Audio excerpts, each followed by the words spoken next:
Yana ustanovkadamiz desam ham bo'ladi yoki mehmondamiz desam to'g'riroq bo'ladi. Chunki shu iniyalari Yulduz akam jo'shib to'shadilar. Xudo xolasa qo'llari dard ko'rmasin. Shunday chiroyli oshxona bir o'rnatib berdik Yulduz akam uylarini.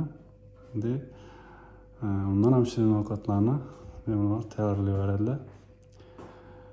Oshxona mebellari chiroyli bo'lib chiqdi. Ko'rsangizlar bo'ladi.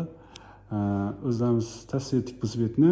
O'rmon o'rtalari oq bo'ldi. Kuxnyamizni telani podsvetkalar qo'yib berganmiz. Bu yerdan podsvetkali oynalari ko'rsangizlar bo'ladi. Shunday sun'iy narsalarni taxlab qo'yaveradilar. Bu yerdagi xolodilniklari.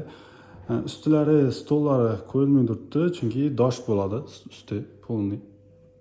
Doshdan bo'latan bo'ldi. Bu doshni razmerlari aytildi. Xudo xolasa 2-3 kunga bularni doshlarni o'rnatib ketadilar. Keyin bir de o'rnatib bergan narsalarimiz shu har doimgidek organizerlar. Buni ochib ko'rish uchun shart emas, o'zi ko'rinib turibdi. Bir de moykalarni qo'yib berganmiz, musorchalaklari, kanalizatsiyalari tengda. Keyin bir de har doimgidek sensorli ko'p chatirlari, mikrovolnovka, duxovka. Chiroyli bo'lib chiqdi, xohlasa.